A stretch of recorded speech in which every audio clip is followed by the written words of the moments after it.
तोता और रानू चिड़िया सुबह से बैठे हुए थे। छोटे भैया अब चले, ये किसान तो घर जाएगा नहीं और ना ही हम किसान की मकई खा सकते हैं। रानू चिड़िया, लेकिन वो कालू कौवा कैसे हर रोज किसान की मकई ले जाता है? वो कल भी मेरे सामने किसान की मकई खा रहा था। मैंने पूछा तो कहने लगा ये किसान के खेत से लाया हूँ। वो एक नंबर का चोर है, किसी न किसी तरह वो मकई चोरी करके ले जाता होगा। किसान खेत में काम कर रहा था और चिड़िया और तोता बिना मकई खाए ही जंगल वापस चले जाते हैं। हाँ भी तोते और चिड़िया, बताओ क्या आज तुमने किसान के खेत से मकई खाई है? ना, हम तो सुबह से दोपहर तक पेड़ पर बैठे रहे, लेकिन वो किसान है ये घर गया ही नहीं और हम थक हार कर बिना मकई खाए ही जंगल लौट आए। मैं तो जा रहा हूँ, पेट भर मकई खाऊंगा भी और अपने साथ भी लेकर आऊंगा।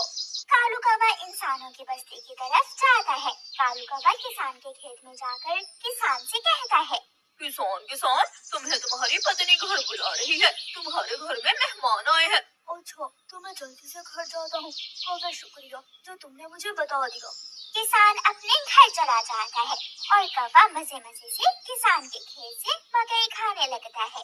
नहीं, मैंने तो आपको नहीं बुलाया। क्या मेहमान नहीं आए थे? तो फिर उस काले कौवे ने मुझसे झूठ क्यों बोला? कौवा छोटा है, मैंने तो उसे नहीं भेजा। कौवा पेट भर कर मकई खाता है और कुछ मकई अपने साथ लेकर वापस जंगल लौट जाता है। कौवे एक मकई का भुट्टा मुझे भी दे दो। ना, मैं तो मकई का भुट्टा किसी को नहीं दूंगा, बहुत मुश्किल से लाया हूँ मैं। कौवा चिड़िया के सामने बैठकर मकई का भुट्टा खा रहा था और चिड़िया के मुंह में पानी आ रहा था।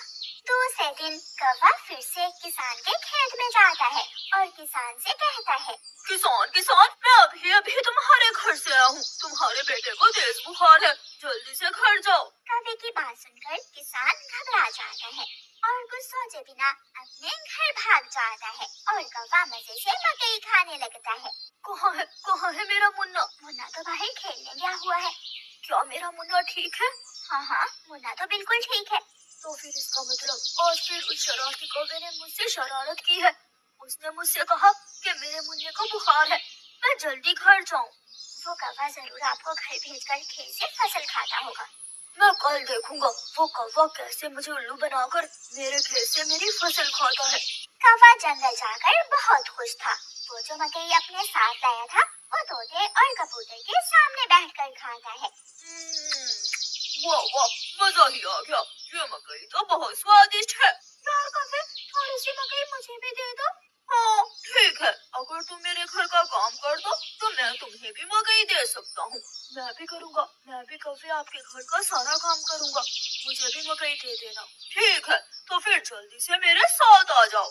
कौवा कबूतर और तोते को अपने घर ले जाता है। तोते, तुम जल्दी से मेरे घर की सफाई सुथराई कर दो और कबूतर तुम जल्दी से मेरे सारे बर्तन धो दो, फिर मैं तुम दोनों को मकई दूंगा।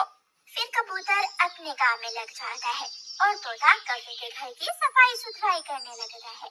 दोनों अपना अपना काम खत्म कर देते हैं। कौवे, मैंने काम कर दिया है, अब मुझे मकई दे दो।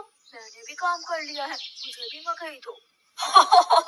कौन सी मकई? चलो भाग जाओ यहाँ से तुम दोनों, मैं तुम्हें कुछ नहीं देने वाला। तुम धोखेबाज हो, तुमने धोखे से हमसे अपना काम करवाया और अब हमें भूखे ही भेज रहे हो। कबूतर और तोता वहाँ से चले जाते हैं। कौवा हर रोज की तरह अगले दिन भी किसान को पागल बनाने के लिए किसान के खेत में चला जाता है। कौवा किसान के पास जाता है और किसान से कहता है, किसान, मैं अभी देख कर आया हूँ, तुम्हारी गाय जंगल की तरफ जा रही है, शायद उसकी रस्सी टूट गई होगी। मेरी गाय को तो शेर खा जाएगा, कौवे मैं जल्दी से जाकर अपनी गाय को बचाता हूँ। किसान वहाँ से जाता है, लेकिन आज किसान थोड़ी दूर जाकर पेड़ के पीछे छुप जाता है। कौवा किसान के खेत में जाकर मकई खाने लगता है।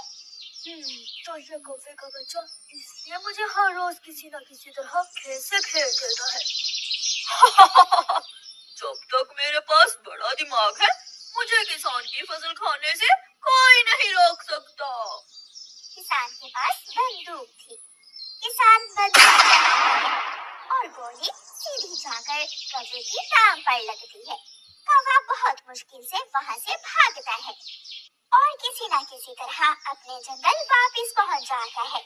वो अपने घर के बाहर आकर गिर जाता है। हाय, मर गया।